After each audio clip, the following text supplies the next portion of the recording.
Mavzudan uzoqlashmaymiz. Korrupsiyaga qarshi kurashish, ochiqlik va shaffoflikni ta'minlash, shuningdek, xodimlarning huquqiy ongi va huquqiy madaniyatini yuksaltirish Navoiy Uran davlat korxonasidagi ustuvor yo'nalishlardan biri hisoblanadi. Shu maqsadda korxona compliance xizmati tomonidan tarkibiy bo'linmalarda joylarga chiqqan holda tushuntirish targ'ibot tadbirlari tashkil etilmoqda. Uran ishlab chiqarish zavodida o'tkazilgan ochiq muloqotda ishchi xodimlarga O'zbekiston Respublikasi Prezidentining sohani yanada rivojlantirishga qaratilgan farmon va qarorlarda belgilangan ustuvor vazifalar, ularning mazmun mohiyati hamda korxona faoliyatidagi amaliy ijrosi yuzasidan atroflicha tushuntirishlar berildi.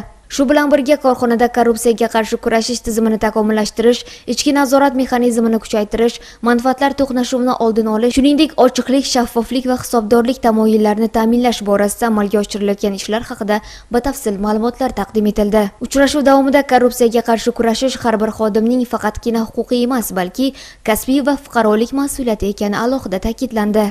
Shu jumladan ular xodimlarni korrupsiyaga qarshi kurash yo'lini qo'yishi, korrupsiya holatlarga yo'l qo'ymaslik, odob-axloq kodeksiga rioya qilishi va yaqinda 22-iyun kuni qabul qilingan 11/55 sonli korrupsiyaga qarshi kurash samaradorligini oshirish chora-tadbirlari to'g'risidagi O'zbekiston Respublikasi qonuni mazmun mohiyati tushuntirildi. Bunda shu xodimlar tomonidan ish jarayonida shu odob-axloq kodekslariga amal qilishi, korrupsiya holatlariga yo'l qo'ymasliklari, o'zlarining vazifasi va vakolati bilan bog'liq bo'lmagan ishlarga aralashmasliklari, bu har bitta noqonuniy harakat uchun qonun da jazo muqarrarligi ko'rsatilganligi bo'yicha tushuntirish ishlari olib borildi va xodimlar tomonidan kelib tushgan barcha savollarga o'rnatilgan tartibda javob berildi.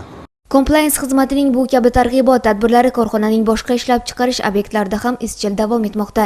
Ana shunday uchrashuvlardan biri Uchquduq ishlab chiqarish maydoni tarkibidagi Qizilqoq Uran konida tashkil etildi. Bevosita ish joyining o'zida o'tkazilgan muloqotlar xodimlarni qiziqtirayotgan masalalarni ochiq muhokama qilish, murojaat va takliflarni tinglash hamda dolzarb muammolar yuzasidan fikr almashish imkonini berdi. Tadbir davomida xodimlarga korrupsiyaning oldini olishda har bir shaxsning o'rni va mas'uliyati, mavjud huquq va majburiyatlari, shuningdek qonunchilikda belgilangan talablarga qat'iy rioya etishning ahamiyati haqida tushuntirishlar berildi. Bunday ochiq muloqotlar mehnat jamoalarida huquqiy ong va huquqiy madaniyatni yanada yuksaltirish, halollik, ochiqlik va shaffoflik tamoyillarini mustahkamlash, eng muhimi korrupsiyaga nisbatan mutlaqo murosasiz munosabatni shakllantirishga xizmat qilmoqda.